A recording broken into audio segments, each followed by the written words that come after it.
Kana amma wanni dubbannu leenjiru wanni jennu leenjiru afaan maqabanneetu uuma jechuudha. Dhugumatti ani jaalala irraa naqate akkasii akkana harkaata gootee jechuudha. Dhuguma muttaa intalatanii fuudhee moo piraankiin irratti dalagaa jira jettan warroonni jettan guutuu viidiyoo isaanii daawwachuu dandeettanii akkasuma mootuyyuu sababbiin inni caatu irratti fuudheef maal? Assalaamu alaykum warahmatullaahi wabarakatuhu. Jirtu akkam nagaa keessanii fayyaa keessanii warroonni chaanaalii kiyya jajjabeessaa jirtan hedduutu akka galatu warroonni maatiin ta'e maatii ta'a ammallee subscribe godhaa isin jechuu barbaada. Dhugumaan hedduutu akka isin galatoofadha. Galata qabdu galata na biraa qabdu.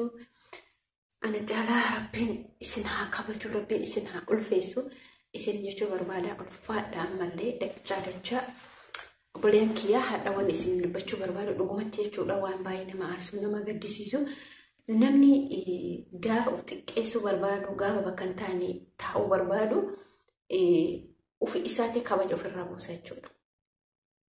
Gurbaan kun gaafa isin dura argitanitti Muktaar akkamitti akka mucattii tana fuudhanii beektan. Intala tana maaltu irraa hanqate? Bifa taanaan, rifeensa mataa taanaan, qaama isii shebbi isii taananii, bareedumsa isii taananii, ilmoo bareeduma akkasii sana argatte jechuudha. Har'a inni waggaa tokko keessatti dhuguma jechuudha wanni tokko beekanii gaafa haqaan dalayduu fi gaafa sharriin dalayduu akka coggefamtu beekama. Gurbaan kun jechuudha gaafa asiin duratti mucattiin isa digdee mucattii ofii isaatii didee wanti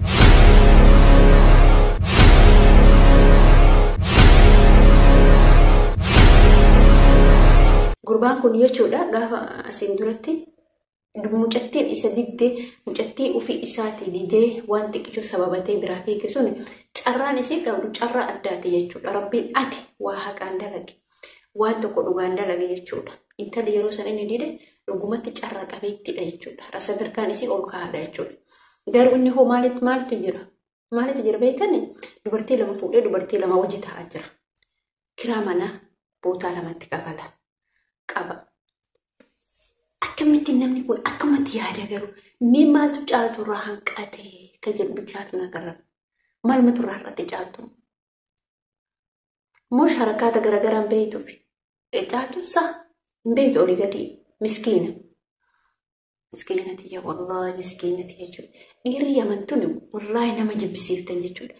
Kaafii allee karaan kee kanuma. Kaafii asillee karaan Muktaar fuudhuun Jadiid fuudhuudha kana beeki. Duuba deemee kaameraa waraaba. Tarii isa ta'a tarii oshee ta'an beekamu. Garuu immoo caaltuu irratti gifiin ati dalayde kun sii deebi'uuf ta'a afaan funyaan akkasii dacha'u beeki. Maaliif mucaa miskiina irratti gatte jechuudha. Anillee abboon jaaladhe isillee na jaaladhe. Anillee isillee na gaheeti bara.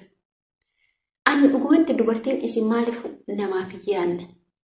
Ni adama fakkeenyaaf maaliif hin yaadneef? Caaltuuf maaliif hin yaadne? Gaaf inni ilmoo qabaa, gaaf inni niitii qaba isin jedhu rakkoon qabu maa jetta? Ati barborii iftaan isirraa milleessuuf deemta. Isii tana maal yaaddee? Dhiirti dubartii hanqa feetoo bareedde dubartii hanqafaa deemtee dubartii lamaffaa duuba deemte. Mooyaa qabdi maa mooyaa abdi allaqa dhumati. Tamaayii san duuba deemte. Mooyaa qabaatti qabachuu baatti irra kaa'u. Har'a isii kaleessa waa hedduu irratti taatee barumsa isii kuchisiiftee ilmoo argattee har'a immoo fuutee gargar deemuu jechuun maal jechuudhaati kooyi? Ati nama akkamitti yaadda? Wallahi asiin qallaal kanatti naara. Yeroo fiituu san argatte edaa dubbiin kun dhuguma himuu sodaatte mucattiin dhiyoodheena jechuun viidiyoo hojjatte irratti caaltuun himuu sodaatte. Maaliif dhugaa rabbii dubbachuuf baqaa yaa'anii hin jiraa miti? Himuu maaliif sodaatte? Maal gooti kaleessa akkamitti arganii har'a akkamitti isii argan? Maatiin isii sun hoo maal jedha? Yoo inni fuudheedhaan gaafa waggaa tokkotti ilmoo argattee gaafa waggaa tokkotti inni irratti fuudhu isii maalitti taate? Hanganuma hunda tuffatte hanganuma hunda kabaja dhabdeefi dhugaatti rabbii dubbachuuf jaalala odoo isiif qabaate dhalaa takka akkanaaf jedhee ilaalu. Dhalama takka maa isiin haga feete jaalatti hinduutu jaalattu hinduutu gaceefte hinduutu dhalaan namarratti deemtu dhalaan dubartii irratti deemtu nasbeen isiitu haa baatu. Sababni illee maaliif bakka hundaan seenti waan ta'eef. Dhiira dhabame ani barjuu dhalaa wannaatu ni mootu sirmaana agarra dhalaan harargeetu jechuudha. Bolla dhalaa dhiira fuutee jaartii qabdu malee heerumtus keessattuu subhaanallah. Dhiira fuutee amma fakkeenyaaf dhiira fuutee ilmoo qabdu, dhiira fuutee jaartii qabdu malee bultii diigaa malee hin deeman. Subhaanallah yaa rabbi kiyaatiin allaadha. Wallaahi laziimatiin allaadha yaa rabbi kee jettee maali bakka ta'e garuu hin beeku. Wallaahi na dhibdee jechuudha dubbiin jaraa jechuudha. Garuu isin dhiifama naa godha warroonni kun. Dhugumaatti akkamitti akkana dalaga. Amma Yaman keessatti mi'ama fakkeenya baharii maal keessa jira. Sammuun isaa tuqamtee harka luka isaatti hidhamaa jira. Sababa balaan kun maal intala santuutti seene jechuudha. Waa farrifatuun immoo badaadha.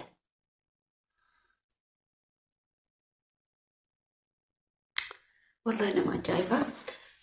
Rakkoon caaltuu yookaan kaafnu ta'e dhimmi caaltuu yookaan kaafnu ta'e caaltuu marra miskiina. Wallaahi fayyaaleettiidha. Fayyaalummaa isiitu kan ishee godhe. Achi galabbatti as galabbatti hin beektu. Achi dhaqi as dhaqi hin beektu. Fayyaaleetti akirraati jechuudha. Intalli tun tarii beeka irra nyaattee irra dhuguu dandeetti. Dhalaa hedduutu mana isaa dhufa sababa jadiidii fi akkas jechuudha. Harargee na fakkaatti garuu intalatti asii natti fakkaanne. Harargee natti fakkaata. Dhalaa harargee natti fakkaata garuu hin beeknellee. Garuu wallaahi hin beeku akkuma isinitti si jaaladhettuun illee hin beeku. Miskiintitti caaltuuti yaa rabbiin kiyya obsisee haa kennu, obsa daangaa hin qabne see haa kennu, dhugaa rabbiin dubbachuuf dhugumatti baay'ee tokkotti rifadha. Akka waan ana taatetti rifadha. Yeroo inni isii wajjin deemu, yeroo inni isii wajjin taa'ee isii haadha ilmaaman bakka mucaan tun oduu nama guddallee taate mucaan tun daa'ima guddinni isii tun geesse baay'ee garaa nama nyaatti bira ni keessattuu qaqqabaa laala wallaahi garaa nama nyaatti. Har'a hamilee isii cabse. Wallaahi hamilee isii cabsee mucattee tana jechuudha. Qalbii qabaattan waa tokko saraaha isinii dhaama dubbiidhu. Qalbii qabaattan taanaan wannan isinii dhaamu obboleen kiyya dhageeffadhaa. Dhageeffadhaa dubbeen isinii dhaamu. Dhiirri dubartii akkana godhattu barbaadde. Dubartii akkana godhattu agartanii akka ibiddaa kana godhattu. Ijjattu asii achi tarkaanfattu barbaadde. Suutee hin barbaaddu. Suutee haadha bultii taatu hin barbaaddu. Suutee ijjattu hin barbaaddu. Haasoftu haasaa nagaa haasoftu hin barbaaddu. Kuunillee dhufu lab. Kuunillee dhufu lab. Yani dhiirri dubartii akkanaan barbaadde. Dubartii nagaan adaba maatii isiitii, hiriyaa isiitii, fira isiitii, isaa kabaja gootu hin barbaaddu. Fudha caaltuu irratti caaltuun suuteedha. Caaltuun miskiina. Caaltuun tarkaanfii akka dhalaa zamanaa kanaan tarkaanfattu. Ijjattu suuta, teettu suuta, haasoftu suuta. Silaa akkanaa kana bara irratti cirrisu. Silaa dhalaa akkanaa tana argatanii wallaahi irratti cirrisu. Ani inuman qaanayu dhugaa rabbiitti inuman qaanayu jedha bara. Yoo miidiyaa irratti gabbayee fuudhe jedhee dubbatu. Kaleessa dhalaa Yaman meeqa kamtu isa didaa ture. Meeqa kamtu isa idoon irraa dubbate jiru. Meeqa kamtu isa didaa ture. Kaamilaan qaruutee dhugumatti qaruuteedha. Qaruutee. Kaamilalleen qaruutee, Roozaalleen qaruuteedhaani baga diddan. Isa baga diddan. Otoo isatti heerumtanii har'a akkanuma isin godha jechuudha. Hin jaaladha jedheetuma tuba biraa rarraasee fide jechuudha. Qaruutee. Kaamilaan keessattuu qaruuteedha. Akkana kunuu dhalaa. Kaallee wallee dhiisatti. Malabuu hin qaanayu akkitti garaan keenya gubate akka waan ana taatetti garaan gubate wallaahi isin jechuudha. Maaliif? Akkamitti otoo isin jirtu isirratti fida? Anan ta'inu. Ana taatee beesu. Garuu adamni isii suni waa guddaarraan isii gaabeeka. Haayit isii obsiitee jette kun immoo hin beekamu bootaatti fiigamu. Jaalala wal jaalatan kun fiixa baanii fi karatti hafanillee hin beekamu. Isinii galee inni icciitii isaa guddaatu jira. Icciitiin isaa guddaan akkamitti intala tana akka fuudhetu jira. Kun isinii haa galu akkamitti akka intala tana fuudhetu jira. Senegalee dhiirri odooniitii qabdu bitaa mirga laaltu dhiira hin jedhinaani. Dhiirri odooniitii qabdu dhalataan itaan haasofsiiftu dhiira hin jedhinaani. Wallahi dhiira hin jedhin akka dhiira ta'in itti hubadhaa jechuudha. Bakka maaliif bakka yoo maka kaanitis seerumti kaanitis bakka ijoolleedhaan wallahi dasi mana bakka manumaa haasa'uu beeku mataan nagaragalee maal jechuudha. Usuullah hin saalfatu xiqqoo malee tun qaana guutuu icciitii viidiyoo kana akkamitti fuudhe maaliif fuudhe sababni inni fuudheef haadha daa'imaa irratti daa'imni odoon jabaatiin fuudheef maali kan jedhamu kana guutuu isaa itti jechuudha. Takka takkaan itti dhaquuf ta'e takka takkaan isinii fiduuf ta'anillee. Kanaaf viidiyoo keenya laayik gochuun nagatina, sheer gochuun nagatina, sabskiraayib gochuun nagatina. Jajjabeessuun nagatina. Gaaf namarraa waa dubbannu mootu maaliif nu gorsitee ati waa'ee nama maaliif dhiisitee hin dubbatin ush jedhii ta'an afaan kee dabadhu. Laayik godhu baattu qilalitti bakka ana ma aaree jira. Aaree.